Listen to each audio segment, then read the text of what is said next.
It's kind of weird. All right. We got you now. Figuring this technology out. That's all right. All right, it's noon, so we're going to go ahead and get started. I can hear the bell. That's the Catholic Church going off, so you might be able to hear that in the background. Apologies. Welcome to the April 16th Rotary Club of Milledgeville meeting. Our Rotarian of the day is Lynn Chandler, and I will let you all know that our presenter today does have a class at 12:30. So we are going to start with the Rotarian of the day, go right into our presenter, and then I'll do some announcements and remarks after she presents. So Lynn, if you would like to go ahead and lead us in the pledge, prayer, and four-way test. Okay, hopefully everyone's having a safe and wonderful day today and a beautiful day. If you have time, please join me for the Pledge of Allegiance.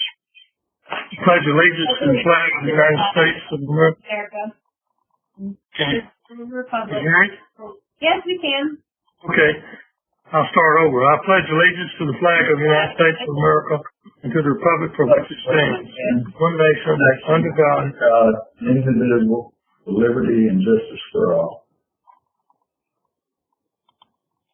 This time, everybody will join me and bow your head for prayer. Heavenly Father, thank you for this wonderful day. We pray that everyone is remaining home safe. We ask you to continue to bless each and every one of us.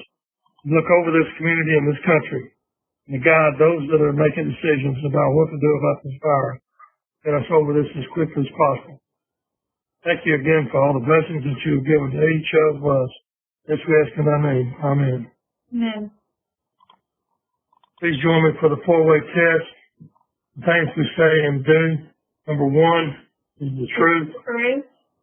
Number 2. Is it fair to all concerned? Number 3. Will it build goodwill and better friendships? Number 4. Is it beneficial to all concerned? All right. Thank you. Thank you, Lynn. And we have our presenter today is Dr. Jehan Eljourbagy, and she is a professor at Georgia College. And thank you for joining us. We appreciate you being with us today. I know it's a little different, but this is how your classes have looked for several weeks now. So the plan was to have her business law students do some presentations on employment laws that they prepared for her class and also to share with us. And thankfully, I believe those have been videoed, so you're going to open it up and then share those with us as well. I see some names that I recognize. Greg Tyson, I see him over there. I saw Angie. I saw Deborah Marsh, and so there's some familiar names, at least, that I see. So I wish I saw more of you. It seems like many of you guys are on audio only and not visual, so I feel like I'm missing out. But considering that this is mostly going to be an audio from your perspective, I thought I might change the format a bit. I don't know if you guys...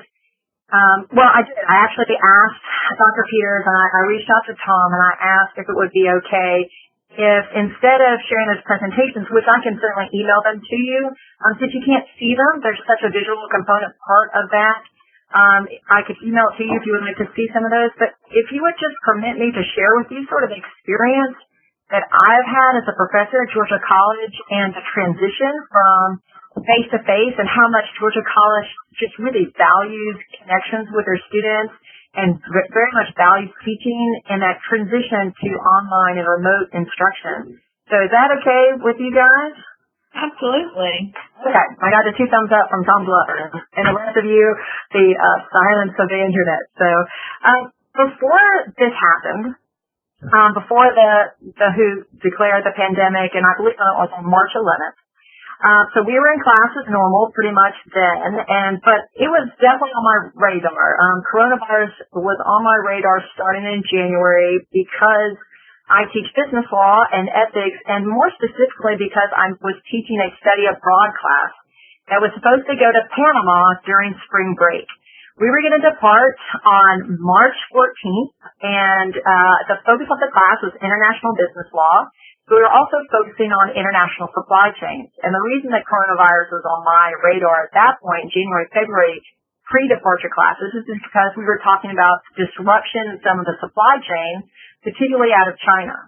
And so I was posing to my students at that time, or we were discussing the impact on international trade, international agreements, and supply chains on how coronavirus was going to impact these contractual relationships between Chinese manufacturers and United States purchasers.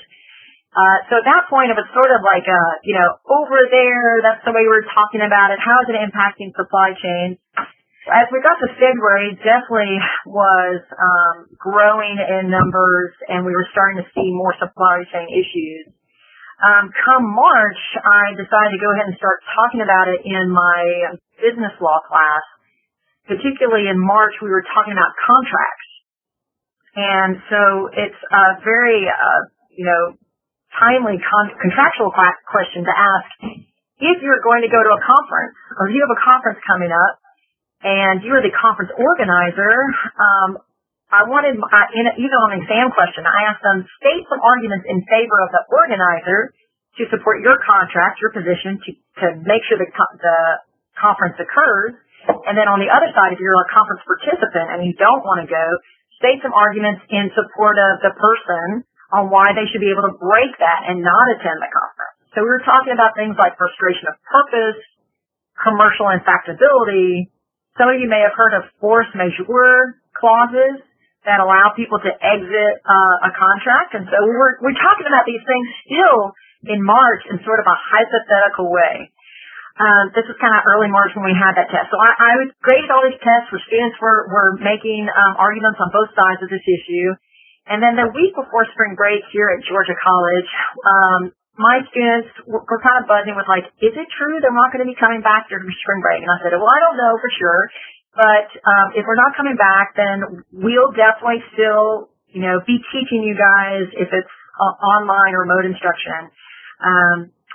But at that point, I was thinking, I was departing for Panama on March 14th with my study abroad group. And so I was very much following everything that was happening to determine whether or not we were going to be able to depart. And Panama, and you guys, if you had been following it on a global level, you would have seen that pretty much anything around the equator and near the equator was kind of last to have emergent cases.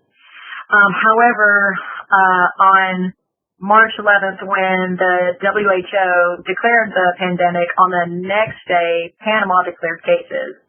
And so we had confirmed cases in Panama 2 days before we were supposed to leave. And Panama was very proactive. It immediately pretty much put a shutdown on travel as soon as getting one case. And so we did not go, to a short story, so we did not go into Panama. And so that was my first sort of disruptive story of how it kind of changed my plans as an instructor with my students. So I was not able to take that study abroad trip with my students. And then I also got to notice that Friday that we would be moving to remote instruction for our students. So I've taught online before, a summer course, but it's it's sort of like people can work at their own schedule. Because in the summer, I realize people work. And when they're working, they need a flexible schedule, and they need to be able to do the work. They want to do the work. But I thought, this is spring semester. So much has been disrupted in these students' lives, particularly these people who are seniors. I'm going to try to make this as normal as possible. So at my 8 o'clock class, my 9:30 class, and I have a class coming up at 12:30, we meet like we are right now on WebEx. All of them are visual as well. So I get to lay eyes on all of my students at the same time. So all my 8 o'clock, they still look tired and fresh out of bed. On my 9:30, same story, tired, fresh out of bed. And sometimes even 12:30. It's crazy. I miss students at 12:30. Like, I'm sorry, I overslept. I'm like, how do you oversleep at 12:30? But anyway, I miss sometimes class, those students. So I'm getting to see 35 students in WebEx. I use this interface that you are using right now. We have class themes. We've had Rotary. We have Georgia College theme we had where they were wearing the blue and green and the Georgia College shirts. Today is Hawaiian or beach theme. That's why I'm dressed like this. I don't normally wear stuff like so. I was trying to have fun with the students. So for those of you who can see me, I'm wearing a flower dress and a straw hat. And so I'm just trying to have as much fun as you can have with this type of, distance education. And to the extent that I have always used current events in the classroom. And so what I was going to share with you in real time, in real class today, or at Rotary, my students all did presentations on various employment laws. And so I picked 4 of the best that I received from my students. And they apply to certain cases like Title VII and religion discrimination based on age, discrimination based on sexual orientation. Those are the kind of research that my students did. And even though some of it is timely, because, for instance, one of my students did one on Family and Medical Leave Act. And so some of you guys may know that the emergency measures that came out recently from Congress extended Family and Medical Leave Act to include some paid leave if the leave is secondary to COVID-19.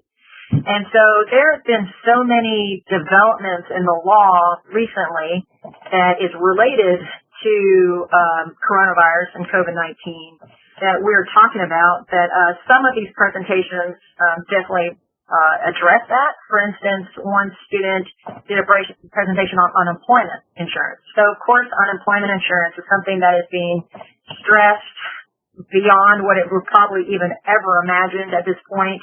With almost 6 million applications, Georgia has extended the time period to 26 weeks, which is the maximum under federal law.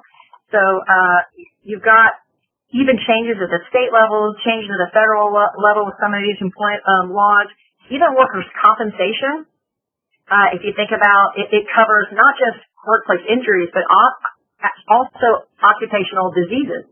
And so a disease that you catch in the course and scope of your employment. So if you think of grocery store workers, hospital employees, these essential workers, if they contract COVID-19 in the course and scope of their employment, is that going to be then covered under their workers' compensation insurance plans? And those are something that risk managers are assessing right now. What is the risk to these various companies? How can they minimize that risk?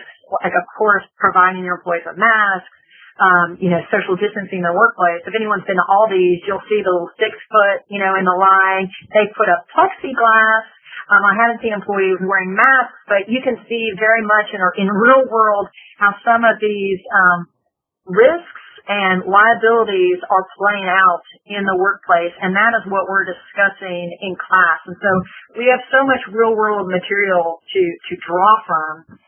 More specifically today, we're talking about corporations, and we're talking about joint ventures. And so Google and Apple, arguably one of the, 2 of the hugest companies that are maybe even enemies in some ways, and that they are such competitors, are working together on a joint venture to do a contact tracing app that will help healthcare providers trace who's been exposed to COVID-19. And so that's the kind of work that we're doing in our class. And my classes meet on Tuesdays and Thursdays, just like they did before, at the exact same time. Of course, just like you guys, it's so hard to be away from people and not see them in person, to not be able to get those social cues of like people nodding when they agree with what you're saying, or even to hear people.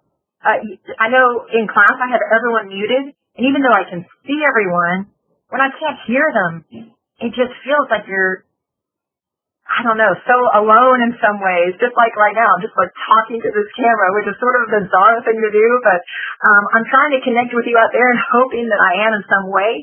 And I just wanted to share with you what my experience was. I'm just going to play a little clip from one of my students so you can hear how they were presenting their materials for you. So if you'll bear with me, I'm going to play this real quick. Oh, it's just loading, just one moment.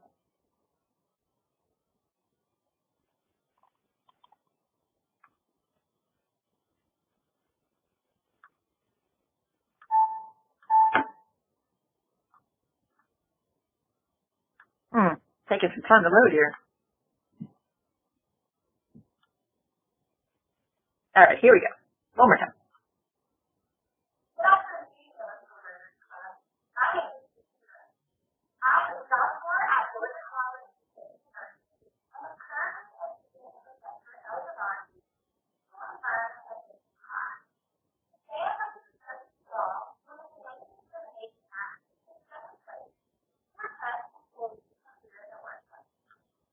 The reason I played that clip is because she said, "Good afternoon, Milledgeville Rotary," and I just thought that was the sweetest thing that she even put that into her presentation. So I have these students' presentations. Another one, if you could see it, it's what's funny is when my students used to do these presentations, which they would do for free, it'd be them and their visual presentation.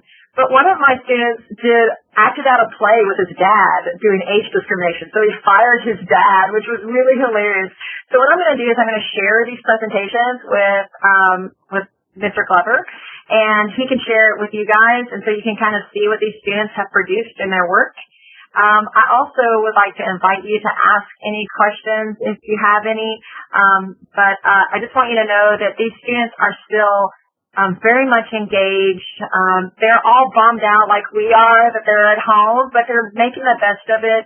They're being good sports, and everyone's doing their part. And if their part is trying to keep things as normal as possible, it may not be something life-saving or grand, but it's keeping things moving forward. And I think that goes a long way in keeping, being excited about what the future is. Just like you guys, your meeting, it's not perfect, it's not great, the way you might want it, but it's trying to keep things normal so that we can get back together after this. So please let me know if you have any questions, and I really appreciate you having me here in whatever here means today. Thank you so much. You're welcome. Really appreciate you sharing with us. And I would have gladly gone to class maybe a little more often in college if you were my professor. You can tell that you really engage your students, so we appreciate that. And I can't wait to see their presentations and hear what they prepare for us. So I think Joe and Tom can share that with the whole club, and we'll be excited to do that. And hopefully we can have you back with some of your students in person maybe next semester. Are there any questions for Dr. Eljourbagy? Any other thoughts or questions from anybody?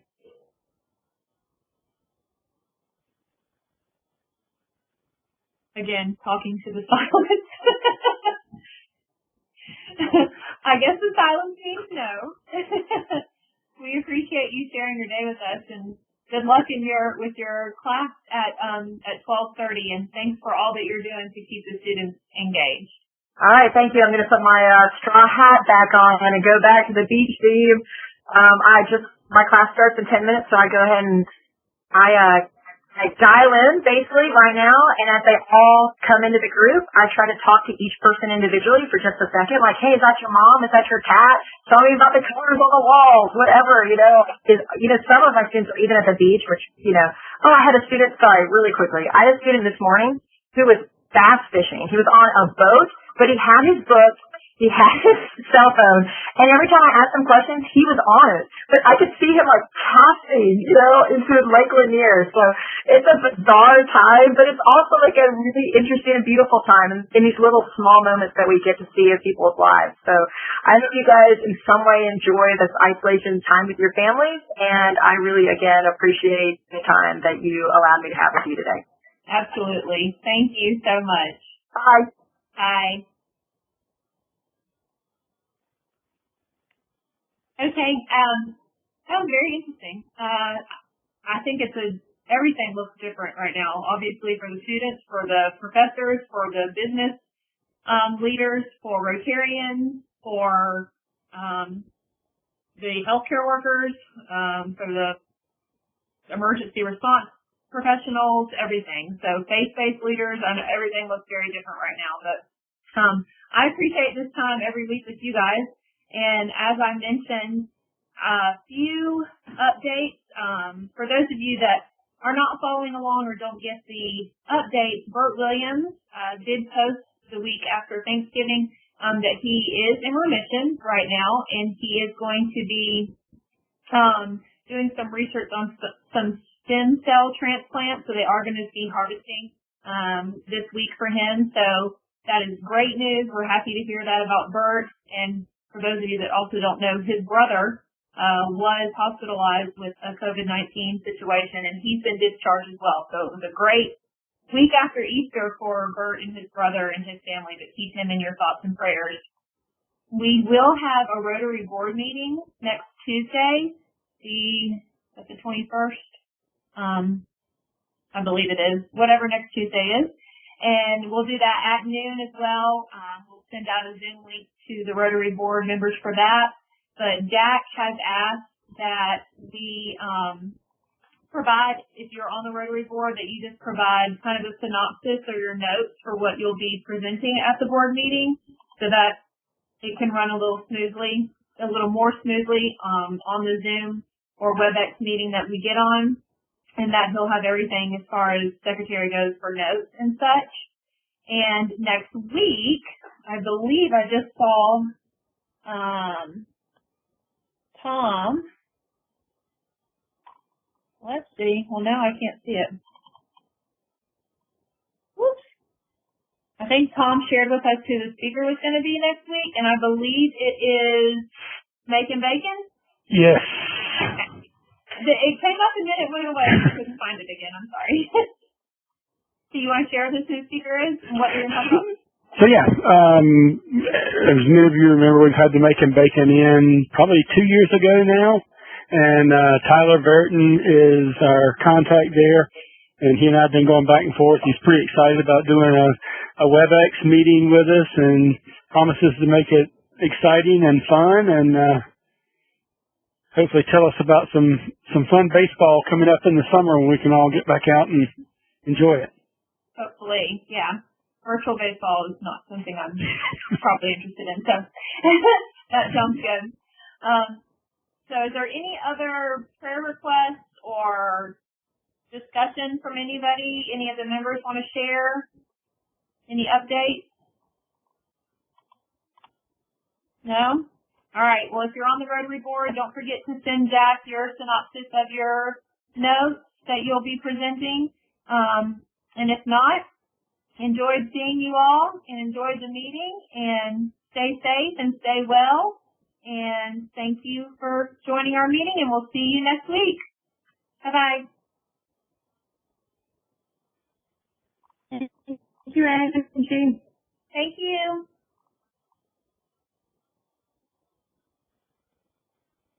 Thank you, Angie. Thanks.